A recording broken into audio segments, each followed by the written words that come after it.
You're watching Swanee's Cricket Show on Joe, together with Rubicon. Welcome to Swanee's Cricket Show. Sorry about the crowd. On Joe, together with Rubicon. The crowd are awful this week. Where's Rocket? What is Thomas going Cook, on? he's on holiday again. Let's get in here. Come on. I reckon it's all the celebrations of the World Cup have finished our crowd. Lord Mayor's show now, isn't it? Absolutely Bit of a hangover outrageous. still. Oh, right, Swanee, take a seat. Early on, though, let's just big shout out for the Outlaws. Not had a great start to the 2020, so I'm showing a bit of solidarity to them. Come on, you boys. You know the score by now. We're here throughout the World Cup and the Ashes. You know the World Cup's finished, don't you? Yeah, well, yeah, great. I was just checking. Yeah. Right, have you recovered from the World Cup celebrations? Because the last show we did, it was obviously right after England done the business. I know. I think so, yeah. I think everyone came down to earth, first innings against Ireland, didn't they? When we're, 40 for 8 at one point. Back with the bang. Red ball cricket now. Here come the Ashes. Could be the worst Ashes series on show. Two of the best bowling attacks in the world and the worst batting lineups by the looks of things. Well, could have 3-day test matches all the way through. You kind of mentioned... I'm only joking, boys. Get your heads down. You kind of mentioned... Get to 50, take your guards, start again. Where I wanted to go, which was the Ireland test, which... It has to be one of the most bizarre test matches I think I've ever seen. I'll tell you what was brilliant about it. What I loved about it, not the fact it was a green pitch, but that was like a proper day one county championship pitch that you play on up and down the land. England batting, I knew that Tim Murtagh would be nigh on unplayable. Tim Murtagh, proper, honest county seamer, been doing it for years. And sure enough, he was unplayable. Like test batsmen, they're used to quick bowling. They're used to really coming out the bat, not a great deal of swing, not a great deal of nip. Mertz, 65 mile an hour, sorry Mertz, 75 maybe, swingers nipping it. He was unbelievable. So a part of me, part of the old school county cricketer, was loving that. Do you know what I love the most about Mertz is all the puns that were coming out from his name after that day one. You know, like Murder on the dance floor, they call me hot stepper, murderer, all of these murder puns, which were great. Will the Aussies be licking their lips though, having seen how England performed in that test, although they won? Well, I don't know, because they were playing a game at the same time. Australia A beat Australia, basically. Graham Mick's team beat Brad Haddin's team. Right. And the scores in that game were 98 all out, 100 all out, 160 all out, and 160 for 6. So I think both teams are looking at their batsmen and going, what's going on? Anybody? Do you think they're trying to play mind games or something? No, I think it's the modern player. Just can't play red ball cricket. This guy. Right. That was a bit David Brent, that, wasn't it? It was a bit. Right, each week on the show we have a guest, and what a guest we have for you this week. A man who's played in 3 Ashes series, took 6 wickets in his first Ashes test, 125 test wickets. It's the Middlesex pace man, Steve Finns here, everyone! Come on. I love this man as well. Hello, sweetheart. Honestly, we could not get a nicer man from county cricket than Finny. Absolutely massive as well. Yeah. All in proportion. Obviously. If I was in proportion, I'd be 9 foot tall. There you go. You know, just goes out off the watershed sometimes, so... Right, we've Your also... mum might watch this, Steve. She knows. Yeah. We've got a guest in the second part of the show as well. We're going to drill down into this series specifically, but I really want you boys to put us in the shoes of the teams. So, as you're both ex-England men, what will the mindset be of the players at the moment? Well, the week before the Ashes, it's possibly the most exciting week you have as a cricketer. You look forward to it, don't you? All through your life, you want to play in an Ashes series. When you get picked for England, it's great, but Ashes series is just 10 times bigger. The hype, everything that surrounds it, the history. And so the week building up, you know, you meet 3 or 4 days before the game, and it's quite laid back and everything. There's obviously a little bit of tension and nerves, but you're enjoying it. There's no pressure to perform at that point. As it gets close to the game, 2 nights before, the night before, yeah, you start shitting like a big dog, basically. It's a weird feeling, because I wasn't one to get nervous before a test match, like the first 3 days, because I knew I didn't really have to do anything. My job was fairly easy. I'd hold up an end, the seamers, the onus was on them to take the wickets. My nerves would come like the end part of the game when I had to try and win it. But Finny, you'll have to tell me, like the night before your first Ashes test, it was Brisbane. Yeah, barely slept. Barely slept. Literally shit in my pants all night because I was 20, 21 years old, waiting to go out there and play, and all you hear about is how badly you're going to get abused when you go and play in Australia, which was pretty spot on as well. The amount It's not by the players, though, is it? It's by the crowd. By the crowd. I mean, I got abused by the players as well. In that first game, Brad Haddin and someone else had it in for me. telling me, And oh, I've shit, been literally there every ball. saying that like, it doesn't happen in the middle. People don't have a go at the players. Finney got it. Sorry, mate. No, Brad Haddon would literally, I'd bowl the ball, he'd run past me. It was in the innings where he got about 170, and literally every time he walked past me, he'd go, "You're shit, mate." And I'd be like, "What?" You got 6 for though. Yeah, I got 6 for millions, but yeah, I ended up getting 6 wickets. I've never in- seen a man so miserable when he got 6 wickets, by the way, walking off. Yeah, I Like, regret mate, that now. by the time you talk to your grandchildren, that was the best 6 for your life. You roasted everyone out. Yeah, it was a great experience, and like one of the best things about it was the atmosphere and the Gabba. It's all enclosed and everyone's on top of you, and the noise. And at the time when we went out there to bowl, the Aussies were literally baying for blood. So Yeah. the atmosphere was incredible, and then to silence them as the game went on and what ended up happening in that series was amazing. Yeah. In the run-up to the first test, are there kind of times where you, cross paths with the Australian players? Or No. Nothing like that? Because before the game, you train at different times. So the home team gets a choice of whether to have the afternoon or morning training session. So you turn up and the other team have already gone. Right. And you share the nets and everything like that. You Right. use the same strips. So you barely see them at all. It's only like in the morning of the game, sort of trying to suss them out from over the ground. But it's hard. First day of an Ashes test, there's so many media outlets on the pitch. Yeah. There'll be like 4 camera crews. All of a sudden, it normally takes 5 people. All of a sudden, it takes 50 each. Everyone getting their bit of the action. You can't see the wicket. Like your trainer who's been out there setting his cones out, your international cone man. They go Sounds like a good Your job. favourite bloke. But they go out and fight for position early on, don't they? Like jostle to get their side of the ground, stuff like that. It's bonkers. It really is. But it all adds to the hype and the excitement. Warm-ups in cricket are tediously, disgracefully boring, and yet first day of an Ashes, it flies by. The reason I asked that question is because, a lot of you guys are friends. I don't know whether friends is a loose term or a really strong term there with a few of the Aussie players away from the game.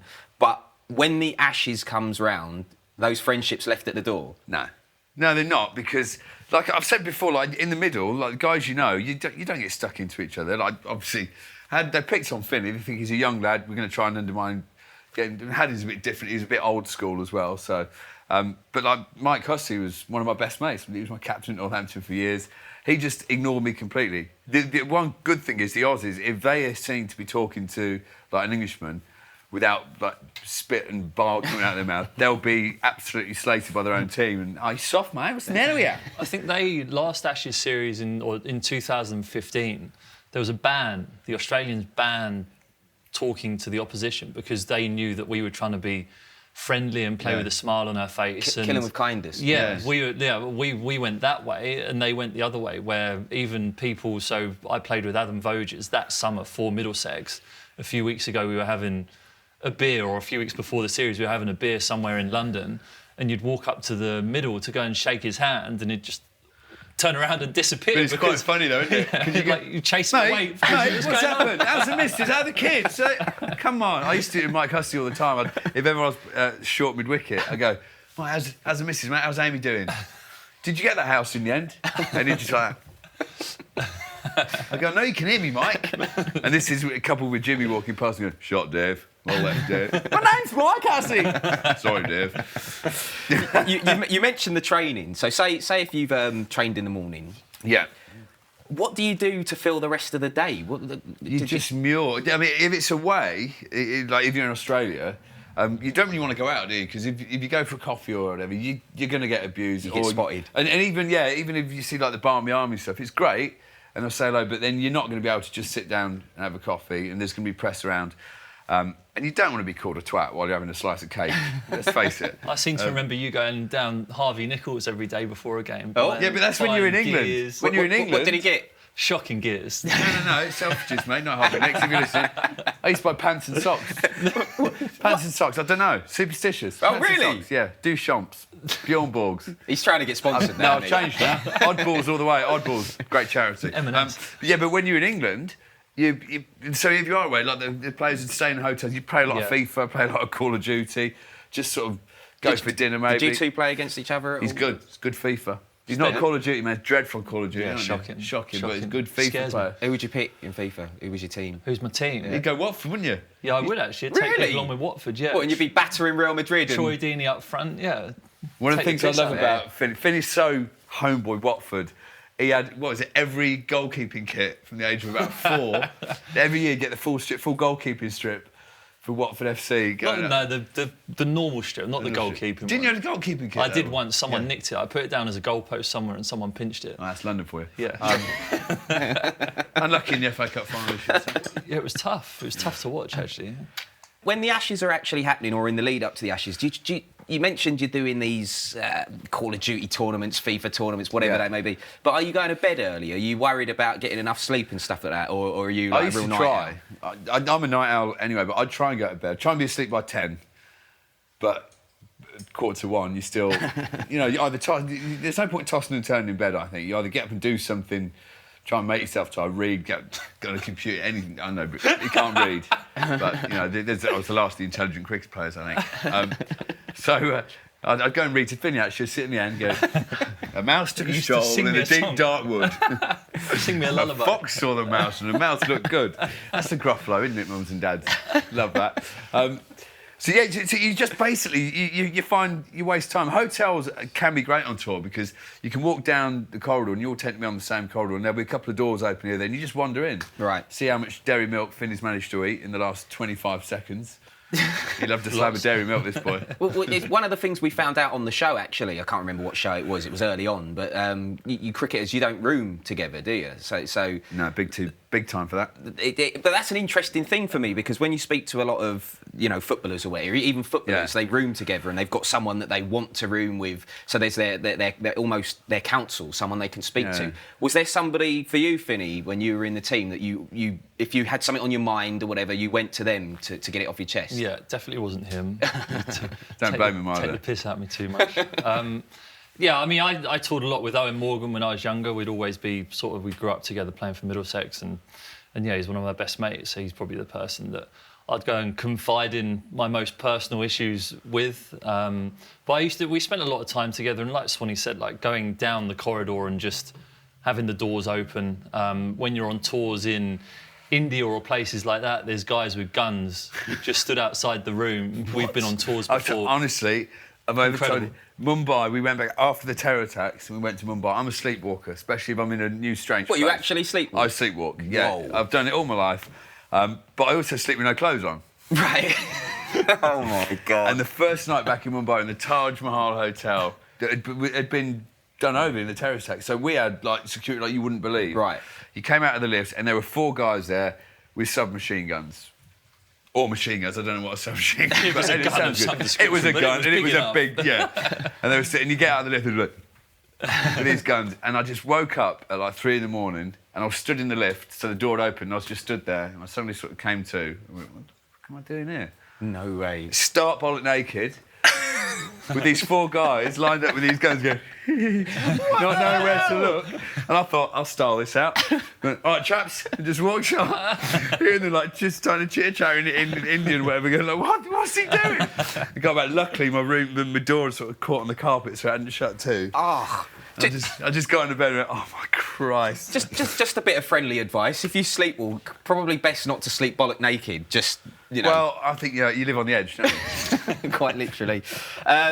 Finney, what were those last Luckily few... it was warm. Right, Yeah, that makes okay. it. To save your blushes. I think the shock on their faces was more the fact you know what they were saying. Big as a machine gun.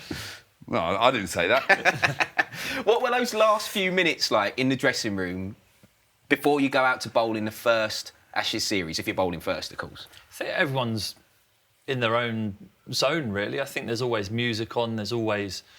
People have their own routines, especially in that last little bit before you go out. I like to sit there calm for 2 or 3 minutes in my whites, thinking about what I'm about to do. Some people like laughing and joking, but I think the thing about a cricket dressing room is it's such a diverse group of blokes, whatever dressing room you're playing in or whatever team you're playing in. that everyone's just very accepting as to what people do. Swanee would walk around naked for a little bit and then put his whites on and go out. I'd be a pain in the arse. Really? So for someone like Finney who's trying to get in the zone, I just want to talk to her. I want to talk. I want to laugh. I want to take the mick. I want to. I was like a kid. I'm not surprised at all. I don't know why. I'll tell you what is different as well. Like, if you're bowling first as well, if you haven't already batted. Do you remember 2013 Ashes at home? Trent Bridge was the first test, and we'd batted, and we only got like 200, and it was swinging all over the place, and we had to go and bowl for like 45 minutes or whatever, didn't we? And the sense of excitement in the change room, even though we'd only got 200, we knew we were going to get like a lot of early chances and the chance to get wickets. You got one. I was on a hat you got two, yeah. You caught the second one. I reckon you Left-hander. caught Cowan, Ed Cowan. Yeah, it was second slip, Teddy Cowan. Had a drive, caught that, and it was like the ground was absolutely. But do you remember before we went out there, genuinely. Like jumping up and down, so we're gonna be all over me. And Broady got hit, didn't he? Broady got hit in the arm or shoulder or something. He couldn't bowl, and I opened the bowling, and it was the first time, or one of the very few times that I actually opened the bowling for England in Test match cricket. So I was excited, pumped up. Well, the hat-trick ball, I was on a hat-trick, and the atmosphere when you're on something like that in an Ashes test is just ridiculous. Like, the crowd literally pushes you in because everyone's fired up. Yeah. Everyone is baying for Australian blood. I can't remember the hat-trick ball. What happened? It missed off stump by about that much. Past the edge, missed off stump, yeah, to Michael Clarke. And, like, to this day, that's one of the things that I'm like... That would have been amazing. Did that ball not hit the stump? I'll tell you what, though, what that did do, I mean, cricket's a game of small margins. Jimmy Anderson's the best bowler I've ever had, most wicket taker. Finney could easily be there if that had clipped off stump, because Jimmy bowled Clarke with the ball essentially, exactly the same ball that was half a centimetre close to centre, flicked the bail off. We had them like 4 or 5 down that night, didn't we? 4, I reckon, 3 or 4. Yeah. Hell of a game. Great times. Buzzing. We're going to talk about sledging in a minute because I want to hear your favourite sledges that you've used or heard or whatever. We didn't sledge. That's the problem. You've already told me what your favourite was, but hang on to that just quickly because I wanted to ask, off the back of England winning the World Cup. There's a lot of people celebrating that, and we've spoke about it on the show actually. That some people are saying that winning the World Cup is the pinnacle in cricket, and then other people say, winning the Ashes or playing in the Ashes is the pinnacle. Where do you two sit on that debate? Very, very easy for me. It's the Ashes by a country mile. Right, OK. Country mile. I was never that buzzed about one-day cricket, I'll be honest. I love playing in it, but paled into insignificance to Test cricket. Having said that, this World Cup, I was properly invested and involved in it, and I'm absolutely buzzing that they won it. And of course, at the minute, those lads will say, this is the pinnacle, this is it. But trust me, winning an Ashes... Well, a few of the commentators said it as well. That's why I'm asking the question. Jumped on the bandwagon? Well, just a few of them were saying that they'll want to win this World Cup. I know the Ashes is coming up, but this World Cup is what they want to do, what they want to achieve this year, and they did it. Oh, right, yeah, same whether it was more important World Cup or Ashes this year. I reckon this year they probably did put more onus on the World Cup. Well, right. I think the World Cup was a culmination in the changing of an attitude in England towards white ball cricket and one-day cricket, and trying to invest in that and bring a fresh generation of players and a fresh interest to the game by watching people like Owen Morgan, Joss Buttler, Jason Roy, Jofra Archer bowling. And like watching these guys play and wanting to emulate them is now the modern way to get people involved and interested in cricket. And it was a great opportunity for us as a country to be able to inspire a fresh generation of people. And it sounds a bit cliche, but I do genuinely believe that seeing those guys go there and that moment of winning the World Cup will inspire a lot of people to want to go and play cricket. One thing that I really noticed about the Ireland Test on day one, how sort of old-fashioned and almost old the England Test team seemed. Really? Compared to the one-day team. You know what I mean? It was like, I wouldn't mind seeing him tee off a bit. No, actually, good at my cricket, aren't we? You must have loved. He's a big mate of Tim Hurst. You must have loved, even though it was horrible because England are getting rolled. Yeah, it was like incredible. He does it so regularly for Middlesex. And we saw him a few nights before the game, and he was so chilled. He was just so normal. Mertz had a couple of beers. He just he could well get on the honours board here, and he grew up playing for England under 19s, wanting to play for England, never quite doing it, but to get the opportunity to get on the honours board at Lords, where he's played for that long, was just, it was almost written in the stars. That wicket was so Tim Murty. Yeah, wasn't incredible. It was, it was very Tim Murty, but it was amazing to see that. Yeah. Incredible. And also, did you notice his batting, Mertz? He's one of the greatest batsmen of county cricket. They call him the Lambeth Lara. Lambeth Lara, Love that. because he's truly awful and he just tees off, he just tries to smack it everywhere. doesn't he? I think he's got to the stage Unashamedly now. frightened of the ball. I don't care. His theory is that when he joined Middlesex, he averaged 30 with the bat and 35 with the ball. And then his theory is that he just got too good at bowling to care about batting. So now he averages early 20s with the ball and doesn't care about his batting. Just slogs with the bat. I mean, you saw it. Even 9 down the test, back way, trying to hoik it over mid-wicket. I love you, Mertz. I love all that. Right, sledging then. How much sledging goes on in the Ashes? Because you've kind of said that the Aussies sometimes ignore you and all the rest of it, but they are quite notoriously known to hand out the sledging. I've told this. It's a media hype the crap out of this and pretended it goes on all the time. Obviously, they'll pick on play. They picked on Finney, thinking he's vulnerable. He's like young. We can get stuck into him and affect his performance. I didn't have anything said to me. I remember Dougie Bollinger. We played at Adelaide. And he'd grown up, not reading the papers, obviously, but being read the papers by someone else. Believe him. That was a joke, by the way, anyone. I just felt it was too harsh to laugh. Believe Where's it. Rocket? But truly believing that it was like that you ran up when you sledged because of Merv Hughes' funny stories. And after about 3 overs, Ricky Ponting just go, Doug, just fucking shut up and bowl. just shut up, stop it. So I'm kind of embarrassing everyone here. Can we talk about Doug Bollinger's hotspot? Yeah, have you seen it? If you get the chance, people, go online. It must be on YouTube. Just type in Doug Bollinger's hotspot, and it's when he's had his hair done, his transplant, but he hadn't spent a lot of money on it. Buy cheap, buy twice, Doug. And it's got like the hotspot camera on him, and it's magnificent. I mean, can you explain it?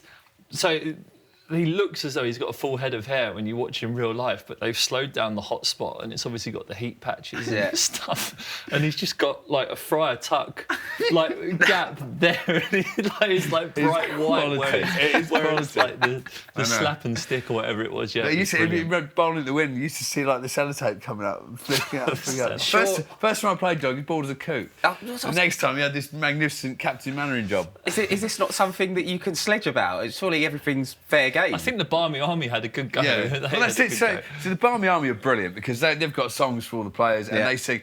They do the sledging for you. The sledging for you because, look, mental disintegration, whatever Steve Waugh used to call it. I mean, notoriously, the Aussie team were like Hayden and Warner. They did, and they really got stuck in and wouldn't necessarily talk to you, but they'd talk about you, obviously, and you're in earshot. Yeah, you can hear and I think it worked for a long time. But Warney was a master of he'd make people play him rather than the ball coming down. So that was the whole idea of it. The clever chirps and stuff like that, they don't exist, trust me. These players these days, I mean, not just the Australians, but the English lads as well, they didn't go to school for very long. Right. They're not the brightest bunch. Completed my A-levels, mate. What are you giving them? I said this lot. OK, fine. Jesus. Swanee, you've mentioned the favourite sledge that you've heard. Just remind us what it was again. Which one was it? The Merv Hughes one? To Javin Miandad? It was Aussie. There's a belting one that Glenn McGrath bowled at Mike Atherton. And he used to get Athers out for fun. But this one day he played and missed and couldn't lay back on ball. And in the end, Athers got a little tickle on one and he didn't walk. And the umpire gave him not out. And he's like, Aussies are absolutely fuming because obviously I've said this before. You have to walk, they don't. And McGrath's like fuming, just stood there, why didn't you walk, cheat? And Athers just looked at him, when in Rome, dear boy. Attacked the pitch, and then a couple of overs later, like a obviously bemused keeper turns around and goes, what's he fucking talking about? We're in Sydney. I don't know how true that is, but I mean, little stories like that, they're great. Yeah, that's what this show's all about. I mean, Lammy's one was a belt the other week. He was on about Rod Marsh, like basically saying, mate, have you spoken to your wife and kids? Are you sure? He was say goodbye. It was a good one, to be fair. Hey, you hold the bed still and I'll try to hit it. Right, you're watching and listening to Swanee's Cricket Show on Joe together with Rubicon. Coming up, we'll drill down into this Ashes series with our second guest. Don't forget you can watch and download some of our other shows, including House of Rugby with James Haskell and TKO with Carl Frampton. And this week, the Boxing Boys were joined by the former middleweight champion Darren Barker. Go on, Box.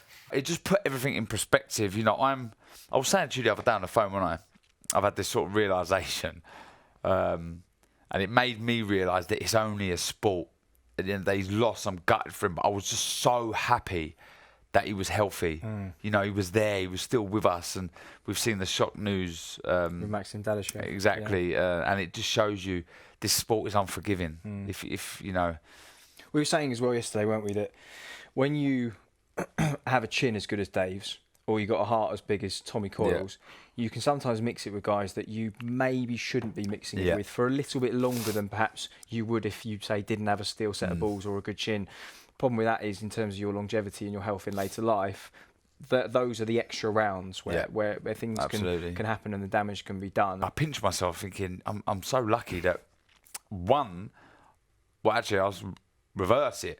One, I'm healthy and I'm strong, and, you know, though I've got granddad hips and, you know, I'm not the brightest spark out there, I'm still here. That's Darren Barker on this week's TKO, and next week the boys will be in Philadelphia as Carl returns to the ring to fight the Mexican Emmanuel Dominguez on August the 10th. Nice. Come on, Carl. Nice fight, Carly. Good fight.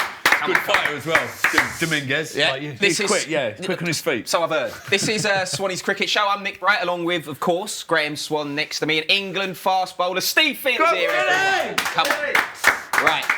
Right, there's two teams in this race, so let's hear it for our second guest, cricket writer, commentator, filmmaker, man of Melbourne, Mr. Jared Kimbersey.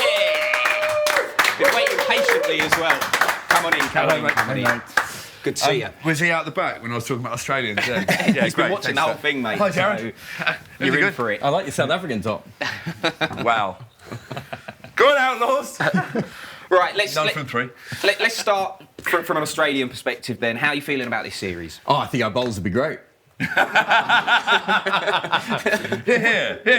If we picked 11 bowlers, I think we'd be, it's a big chance. Look, I mean, it's going to be a race to see which team can score 100 first, isn't it, at this point? Yeah. I mean, it was funny that first day when England are getting rolled, but at the same time, I put CFAX on. You remember CFAX? Obviously, put the internet on and then looked at the Aussie team and I thought, this could be like a proper washout of an Ashes series if both batting lineups fail to fire. Yeah. And if the wickets are like the Lord's one was today, if it does a bit, these bowling attacks are world class. They really are. The pace men. And if it's doing a bit, I can't see. It was either an incredible team day. getting 200. That Lord's Test, as you said, watching the other game, just going, how is anyone in this series going to make a run at any stage? Everyone cancelling their day 4 and 5 hotels. I mean, we've all seen Tim Murtagh bowl beautifully. We respect Tim Murtagh. We love him. But he's not James Pattinson, is he? There's a different level. I'm getting him back. Ireland, thank you very much. We have more having Murtagh. Lord's Test, get on.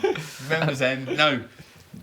Maybe centre end. Yeah, nursery end. It's nursery called. end. I don't know. That's the one. Cherry Blair's mouth end. Come on, mate, you used the bowl. England are on a wave of kind of celebration after winning the World Cup, so their mentality is in a good place. What's the Australian mentality like at the moment? Well, I mean, they just lost a game against themselves, didn't they? So, I mean, they lost to England in the World Cup semi-final. It's not great, is it? But they've picked a bunch of blokes that they suspended not that long ago, so there's some good signs there. Yeah. Look, morally, we can't pick these guys. Yeah, but we're fucked otherwise. Get them in the team. What do you three make of that? I think they've done their time, whatever. I actually kind of, I say it through gritted teeth everywhere, I kind of like the new David Warner because he's not just being a bell end, because he was for a long time. And he's always been a good player, but during the World Cup, I kind of like the way he carried himself, and he's a better player for it. I mean, whether that carries on, he's going to get fearful stick from the Barmy Army. He didn't seem to notice it much in the World Cup. They got booed everywhere in the World Cup. They got booed by little old ladies knitting who were working the stalls at some of the ground. The one-day crowds just aren't the same as Test crowds, are they? Yeah. The Barmy Army grew en masse for Test cricket. Edgbaston's going to be properly smashed as well by 4 p.m. Yeah. One day is, you're there, you have your prawn sandwiches. In this heat, it'll be 2 p.m. just after lunch. Holy Stand, Edgbaston is going to be great on the weekend. Incredible. That's when he's really going to notice it. But to be honest, I think he likes being the villain a little bit as well. Even though he's trying to be a better bloke, he likes that. And Steve Smith does not notice anything, right? Literally, like, a UFO could land on the outfield. Steve Smith isn't going to notice it. He's just going to keep batting. He's just going to take guard again, play with his pads, and nick one off it. So it doesn't matter. We say that, but have you ever seen that episode of The Simpsons when Mr. Burns gets all the famous baseball players and go, Daryl, and it's just got Daryl Strawberry in the crowd with just a single tear coming down his face. I reckon it's like that deep down. The hard men say, I don't care. What was Warner like to bowl against, Finney? What was David Warner like to bowl against? Did he chirp up and give you a bit of stick? Or He did. He chirped up at me as well. I think it's an Australian thing. They like chirping me when I bowl. I played the Edgbaston Test in 2015. I was bowling, and I didn't start that great. Pulled it back though, didn't you? Pulled it back, all right, yeah. No, I didn't start that great. I think I went for 24 off my first 4 overs, and he'd hit the ball out to deep square leg, and he'd run past me. He'd go 127, referring to kilometres an hour, which is very slow. 127 kilometres an hour. It's about 79 miles an hour. 125, that one, mate. And then he'd go 131, and really patronising every time he ran past me. And then I took a couple of wickets. And then he started telling me well bowled and stuff after that. So it was nice to turn his opinion around the other way. But he's challenging to bowl against. He's a world-class player. He puts you under pressure. When you're bowling at him, he puts the pressure back on you as a bowler, which in my opinion the best players in the world do. So he's world-class. And if Australia are to do anything in this Ashes series, I think a lot rides on him and Steve Smith in the batting. I think so much rides on the conditions again. Because, we've got fairly warm but wet conditions at the minute, so it's swing bowlers paradise. And I don't know what the Lord's groundsman, he's no Mike Hunt, is he? He's not left batting paradises. They're proper green tops these days, seemingly at Lord's. If the ball's nipping, like we said earlier, it's just these two batting lineups are not good players of a laterally moving ball. And it's moving excessively at the minute. It could be, like, whoever bowls best. If Jimmy Anderson stays fit, he could have a rout, an absolute riot in these 5 tests.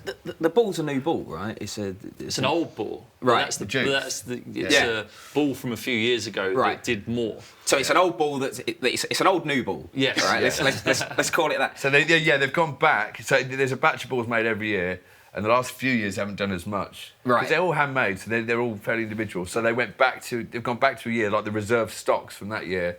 And said, we'll play with these as shit. And the ECB will employ a guy to go back and find the balls that look like they're going to do the most. That's I love that as well. cricket I love the fact that there's a bloke swimming through boxes in the back. Yeah. How about this one? Because they all have a tiny little stamp on. So they've got a kite mark and like the gold, and the little heart, the British standards thing, and then a lion or a tiger, isn't it? Yeah. I suppose it's a lion. Must be a lion. Yeah. But then there's a tiny Unless it's little in Bangladesh. there's a tiny little stamp that's been put in with the year, so it'll have like 13, 14, 15, whatever year it's been made. And I always remember that the 11s swung round corners, and we used 11 balls until they all ran out in about 2013. Yeah. Well, that was my next question. So I don't know what vintage these are from. They're like a nice wine. Right. I think they might be an 18. Oh, it's an 18, lovely vintage. Yeah. I find that really fascinating because I think a lot of people won't know stuff like that. Yeah. You're actually fishing out balls from a particular time. And the bowling team, the fielding team, go and choose the ball they're about to bowl with.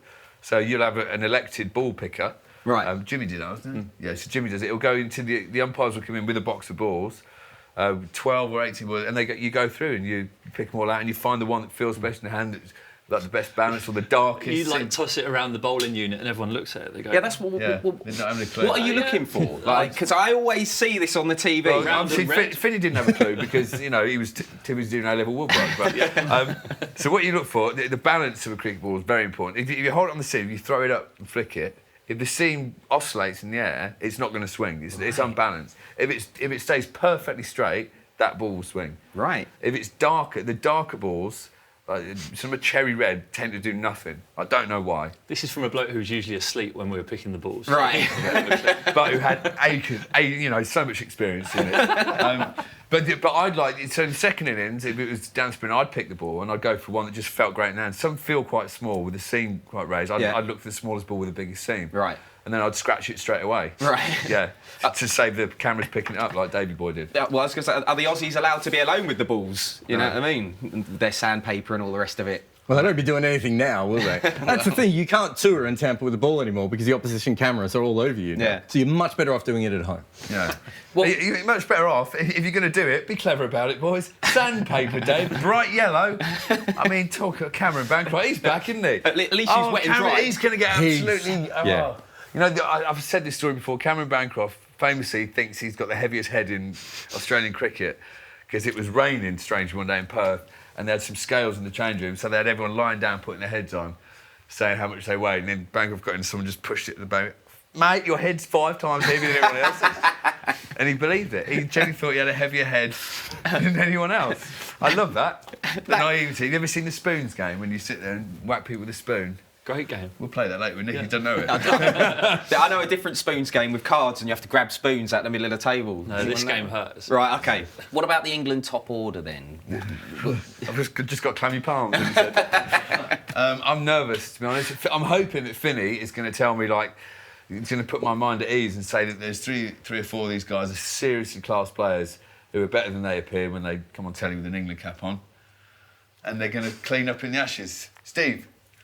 Well, I think the people that have been picked are the people who have been in form over the last few years. I think Rory Burns has scored the highest weight of runs in the first division of the county championship over the last few years, so deserves his go. I think that Jason Roy has shown in the World Cup that he's world class, or before that even, that he's world class and gives another dimension to the top order batting. And Joe Denley, I thought, actually played quite nicely in the Ireland Test, was a bit unlucky, and then you're into our middle and lower order, which is very strong. So, yeah, I'm not actually overly worried about it. Opening the batting and batting in the top 3 England is difficult historically. Yeah. So people are going to get low scores. It's not Strauss Cook Trot, is it, in England? Honestly, when we played for a while, that used to fill me with so much confidence. Yeah. We used to have Strauss Cook Trot, Bell, Peterson, Pryor. What a top 6 that was in English conditions. You never had your pads on before tea time. I mean, it was amazing. Didn't always come off overseas, but this, if I was number 5 or 6 for England, I'd be nervous. I'd be my thigh pad on from ball 1 right. at the moment. Well, Jared was laughing when Finney was talking there. Is that because you think the Aussies will be licking their lips at this top order? No, I just thought he was being very political. Yeah, he's brilliant. I mean, I thought he said what I currently guy. Aspirations Yeah, exactly. on a holiday. He's a lovely man. Look, I think we basically England have been playing batsmen down to like 8 and 9 at times in this batting order because they don't. Sorry, of recent times. Not when you were there. Although, surely he had a better technique than you, much better. Finney at got a brilliant 50, didn't it? Dunedin. It must have been and then fucking painful to and watch.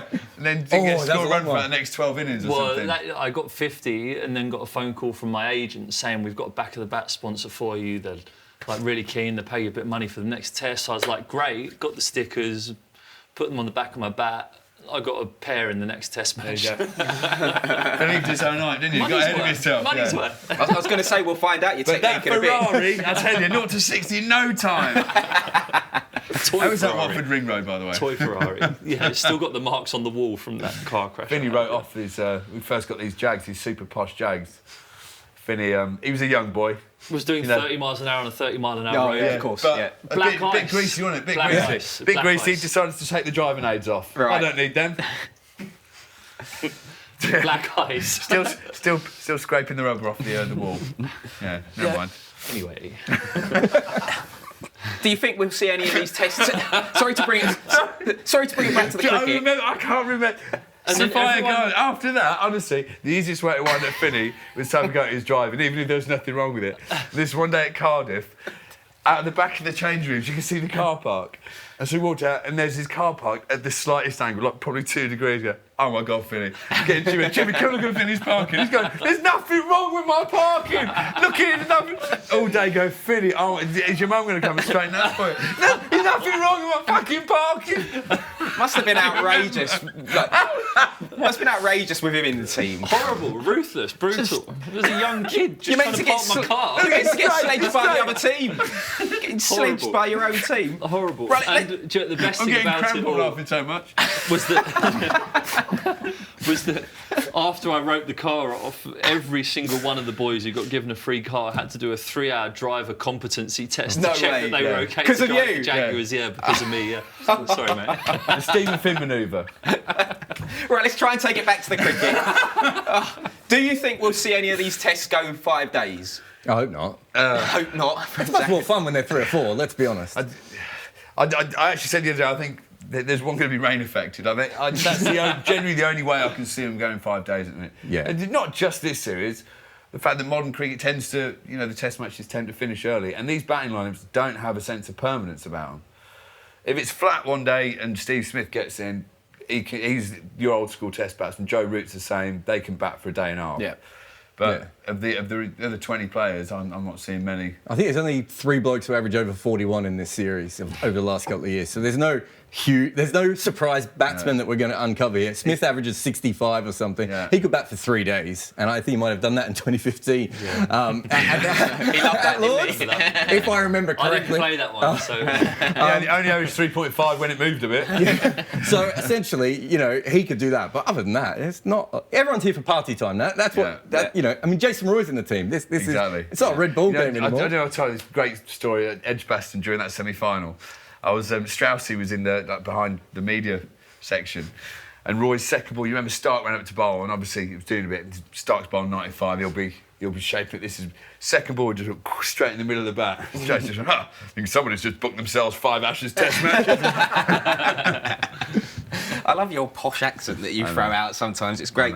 Right, we've got some whiteboards here, so I'm going to give you one each. Thank you. Let's pass them down. Pass them down, yeah. Got some pens as well. And pass that back. There we go. Right, because what I want you to do is I want you to give me your 1 to 11 for the first test. Jared, you do Australia. You two do England.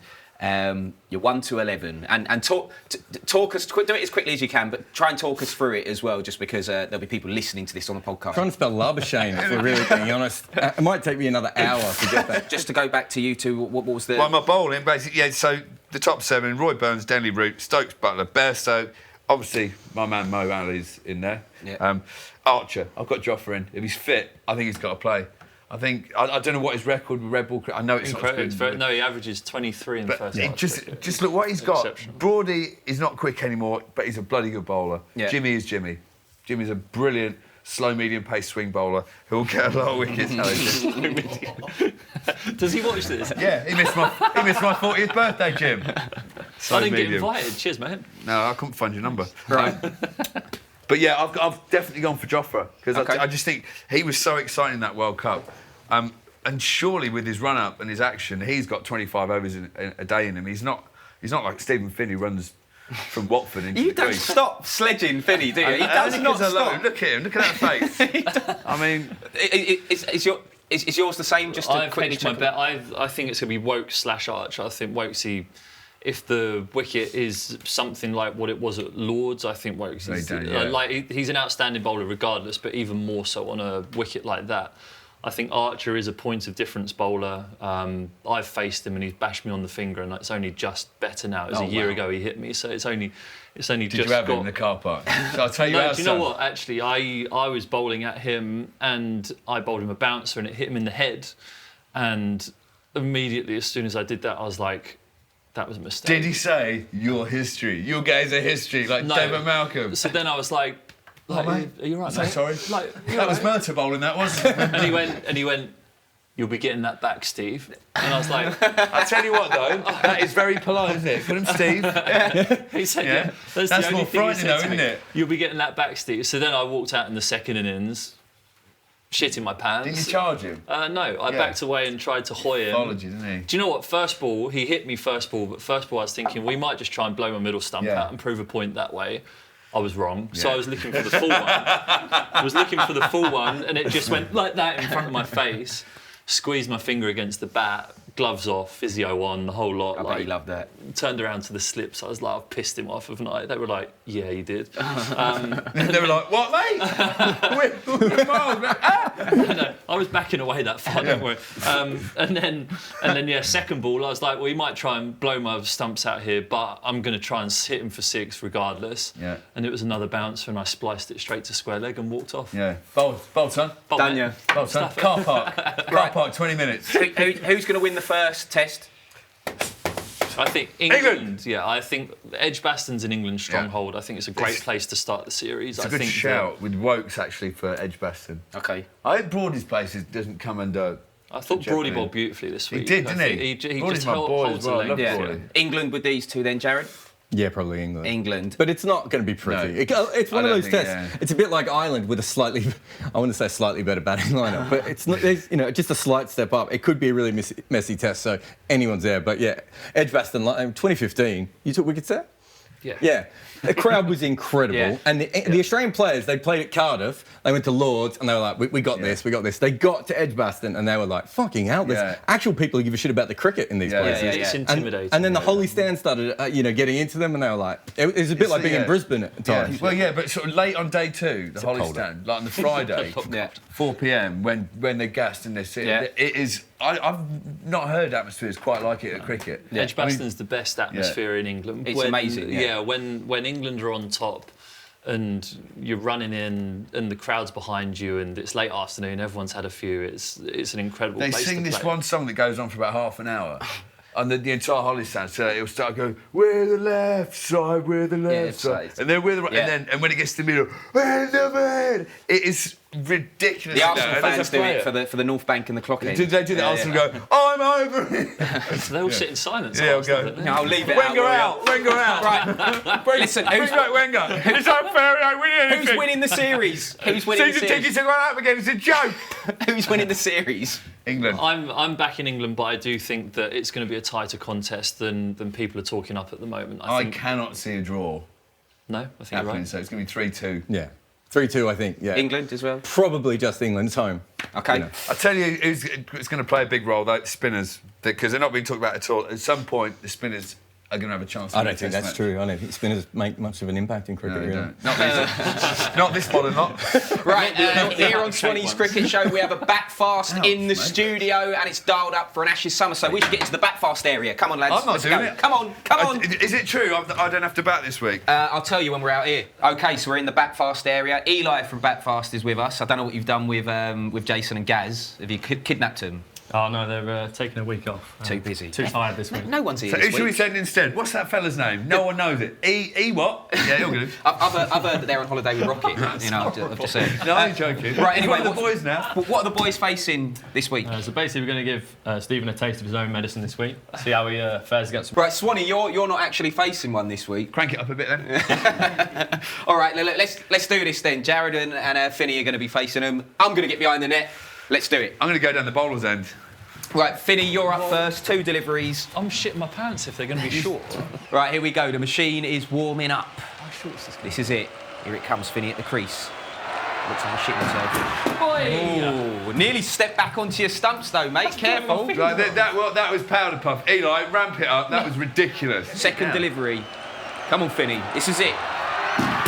Oh, what a shot! That's a shot of the century. Wow. Shot of the year. That is unbelievable. I think that's the best. No. Look, you broke the lights. The lights have broken and Not everything. just that, I want to replay that. After he hits it, watch him give it large as well. He's got That's probably, Swanee, that's probably the best, shot ever on yeah, that the far. best shot we've ever had. Put your back down. You've done something. Done that. Jared, I'm really sorry to do this to you, but you've got to come in after that. I'm facing Swanee stuff, yeah? I think you want to face Finney, to be honest, if you can hit it like that. Absolute That was pop. unbelievable. great. What's your level of cricket ability like? You're about to find out. Right. He's got a good stance. I like that. If it swings, he'll nick it. Here we go. This is it. After Finney did that. Oh! He had to turn away from that one. 137. Did it hit the handle of the bat?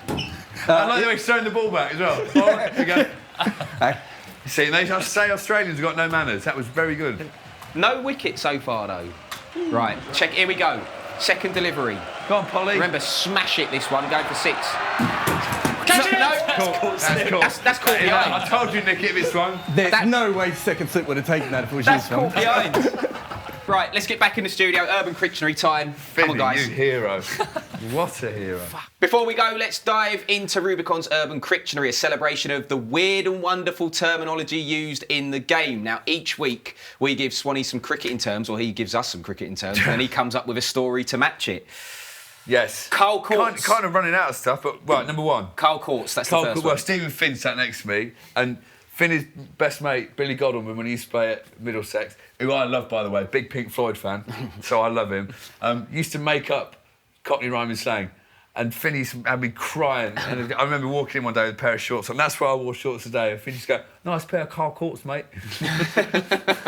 love stuff like that. But the only person not wearing Carl Courts is the Australian. But this is positively freezing. Yeah, it's pretty chilly, isn't it? I ain't 34, mate. Otter's Pocket is the next one. Well, wet as an otter's pocket, so you might have heard that term. Yeah, I have. In other areas. But basically, if the wicket's a bit green at the top, if it's a bit damp, what's it like? It's otter's pocket, boys. What about Michelle? Michelle Pfeiffer, very similar. Very simple. A bowler gets a Pfeiffer, he's got a Michelle. I think the Aussies came up with that one, so I think it's dreadful, but... There's Damien Fleming on there. Is it Fleming? Yeah, oh, yeah. I like him. I think it's great. The bowlologist. Yeah. Yeah. He likes very, his terms. Very funny bloke, Damien Fleming. It goes against the grain, I know, from his heritage, but... In Melbourne, that's the difference. Greece.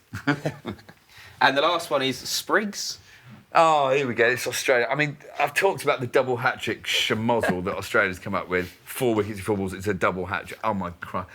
I'm still lost in that, And by so, the way. yeah, so am I. Dave Hussey all the time, rather than winding us up, going, oh, let's play some football and kick some goals. Yeah, shut up, Dave. And when we go, get your Sprigs on, boys. They're called spikes. You Right. absolute bunch of biscuit thieves. Spikes! I mean, they're not biscuit thieves, obviously. Their grandfathers were, but, you know. Absolutely furious. Right, that's it for this week then. Thank you to Steve Finn. Come on. Woo! Also, thank you to Jared Kimber as well. Come on. Enjoy the first test. Don't forget TKO in Philadelphia. And we'll be back soon. Bye-bye. You've been watching Swanee's Cricket Show on Joe, together with Rubicon.